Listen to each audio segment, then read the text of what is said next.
بسم الله الرحمن الرحيم رب اشرح لي صدري ويسر لي أمري واحلل عقدة من لساني يفقه قولي رب زدني علما رب يسر ولا تعسر وتمم علينا بالخير وبك نستعين بسم الله الرحمن الرحيم আমি বলছিলাম যে আলিফের উপর যদি জবর জের পেশ হয় তাহলে ওই আলিফটাকে হামজা বলে, ওইটাকে আর আলিফ বলা যায় না, আলিফ জবর আ হবে না, হবে হলো হামজা জবর আ। এরপরে আরেকটা সূত্র বলছিলাম, এক জবর এক জের এক পেশকে হরকত বলে, হরকতের উচ্চারণ তাড়াতাড়ি পড়িতে হয়।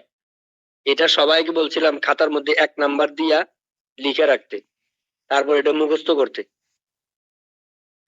হামজা জবর বা, এরকম হামজা জবর এটা হলো বানান, আর আ হলো উচ্চারণ। তো বানানটা বলার পরে একটা শ্বাস ফেলবেন, একটু থামবেন, তারপর উচ্চারণটা বলবেন। বা তা জবর তা, তা জবর তা, জিম জবর যা, হা জবর হা, খ জবর খ, দাল জবর দা, রাল জবর রা, র জবর র, জা জবর জা, সিন জবর সা, শিন জবর শা, صاد জবর স, ضاد জবর ض, ط জবর জবর ظ, عين জবর ع, غين জবর غ,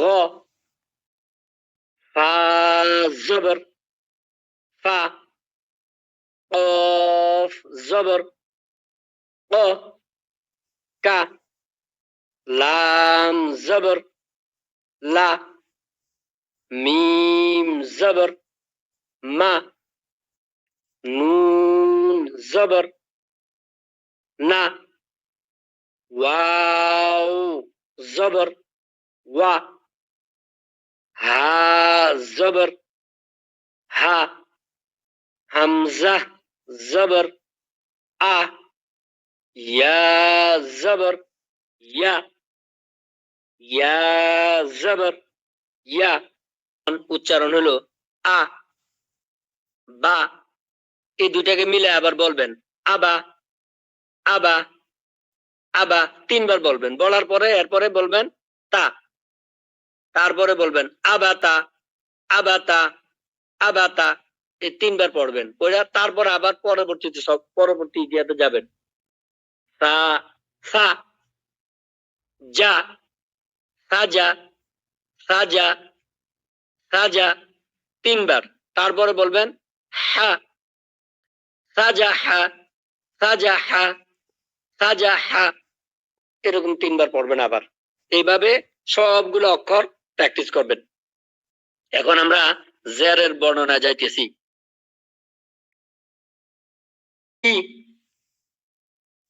হামজা আমরা আগে পড়ছি হামজাজের ই, বাজের বি, না এরকম ভাবে পড়বেন না, আমি যেভাবে বলতেছি ঠিক এভাবে গ্যাপ দিয়া দিয়া শ্বাস ফেলবেন। হামজা জের বলছেন, শ্বাস ফেলেন একবার, তারপরে বলবেন ই, হামজা জের ই, বা জের বি,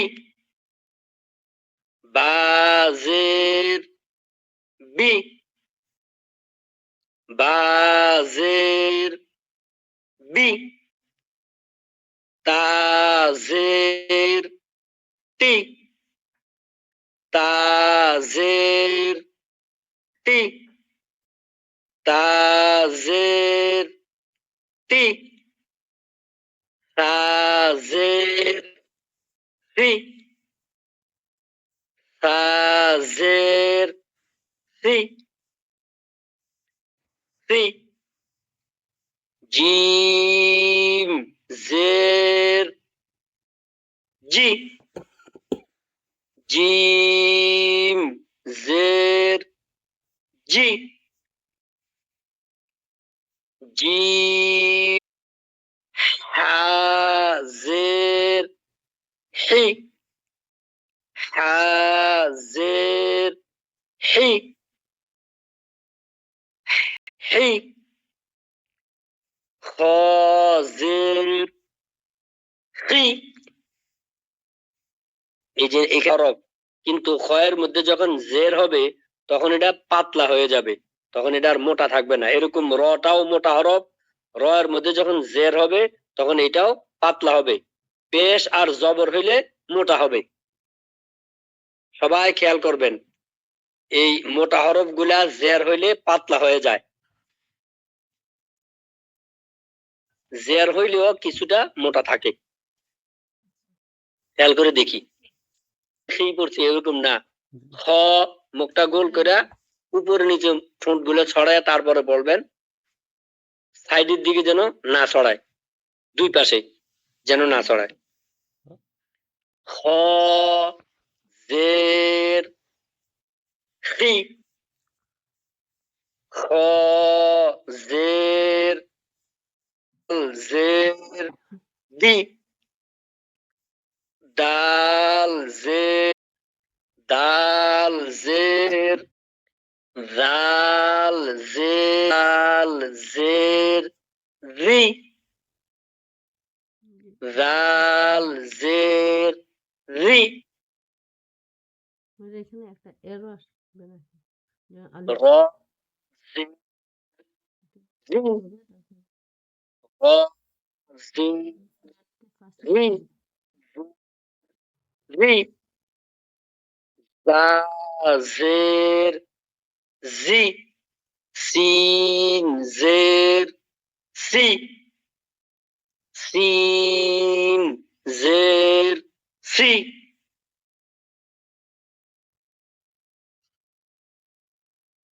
সিন জের, সিন জের শি, সদ জের সি। এখানে সদরা একটু মোটা হয়ে তারপরে নিচের দিকে জেরে যাবে। সি আর সি দুইটার তফাৎটা বুঝতে হবে। সিন জের সি আর সদ জের সি, সি টাকে গোল করে দুই ঠোঁট লাগিয়ে নিচের দিকে টাইনে নিয়ে আসবেন। সি, সদ জের সি, দ ত জের তুই, ত জের তুই, র জের জুই। এটা জালের মতো পাতলা হবে না, মোটা হবে জটা, জের হইলেও। র জের জুই, র জের জুই। আমরা জাল পড়ছি, জাল জের রি, আর জ জের জুই, জুই। মুখ গোল করে তারপর উচ্চারণ করবেন। আইন জের রি, গইন জের রি। এইখানে গইনটাও জের হওয়ার কারণে পাতলা হবে উচ্চারণটা। গইন জের রি, ফা জের ফি, ফা জের ফি, কফ জের ই। গলাটাকে ড্রপ দিয়ে হবে।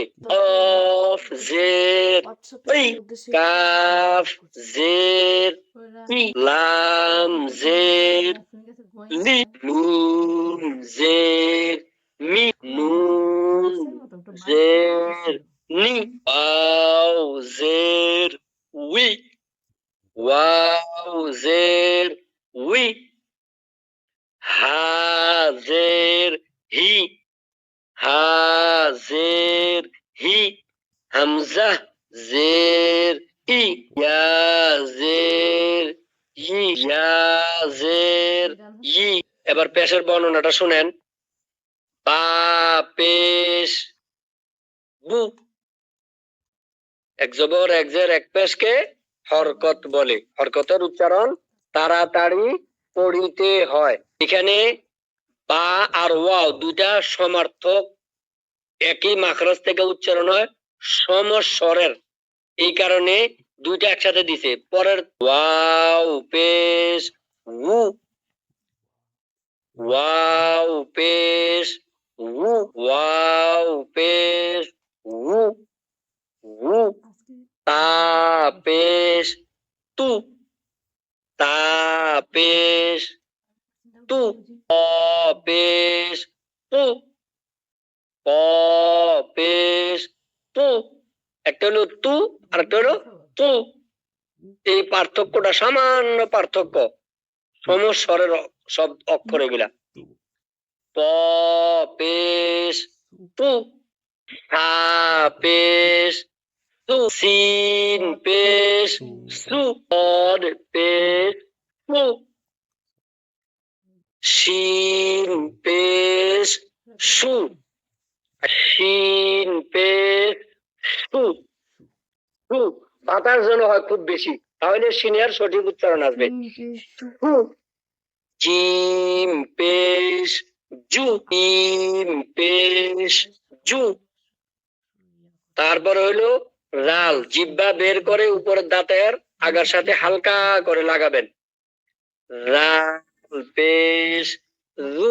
পেশের বেলায় সমস্ত অক্ষরের ক্ষেত্রে এরকম মুখটাকে গোলাপ ফুলের কলির মতো গোল করে তারপর উচ্চারণ করবেন প্রত্যেকটা অক্ষরের। রাল পেশ রু। তারপরে জা পেশ জু, জা পেশ জু, জা পেশ জু। রালের মতোই মুখটা গোল থাকবে সর্ব।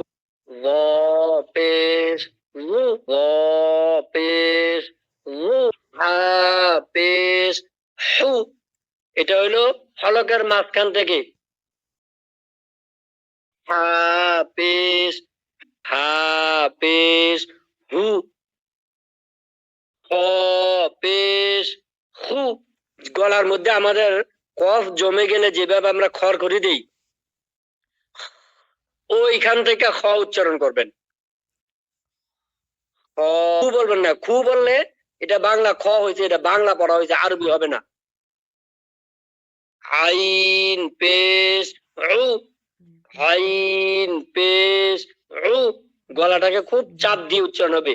আইন পেশ উ। এরপরে হামজা পেশ উ। দুটোটাই হামজা উচ্চারণ হবে, গোলটাও এবং লম্বাটাও। একটাকে গোল হামজা বলে, আর একটাকে লম্বা হামজা বলবে।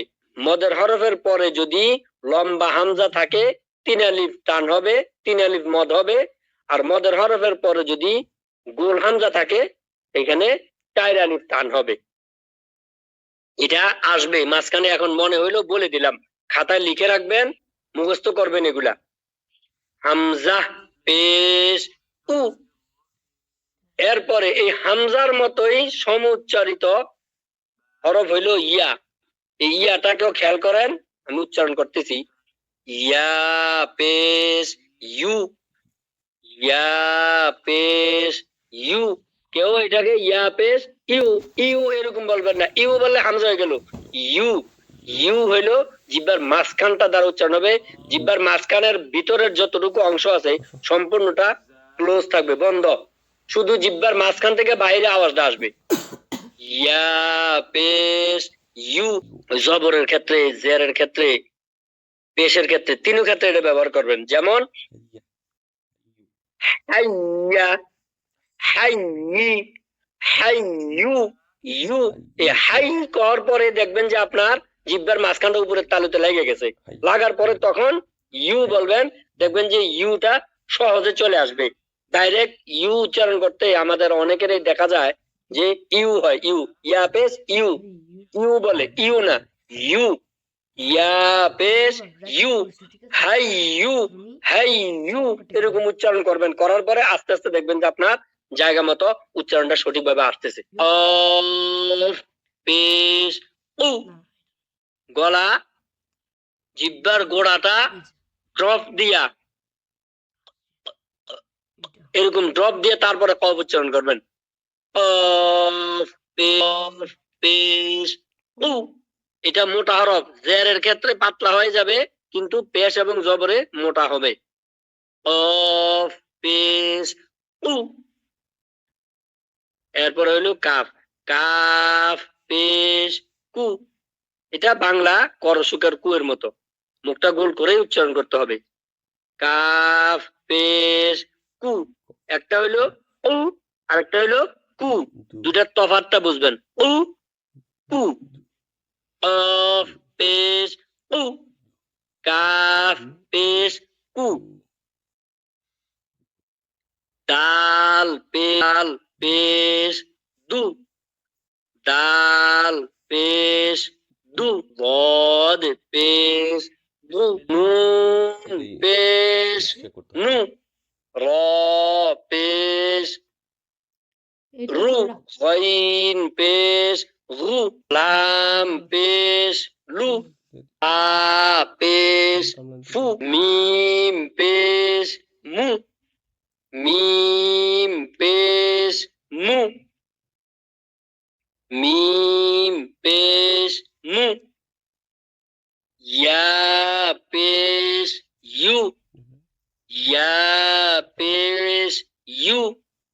এই ইউর উচ্চারণ এর আগেও গেছে, ওই যে কফের আগে দিয়ে গেছে ইয়া, এখনো আবার আসছে। ইয়ার মধ্যে তফাৎ হলো, ইয়া যখন আলাদা লেখা হয় তখন তার কোনো নুক্তা থাকে না, আর যখন অন্য হরফের সাথে মিশে তখন তাকে নুক্তা দিয়ে তারপরে চিনতে হয়।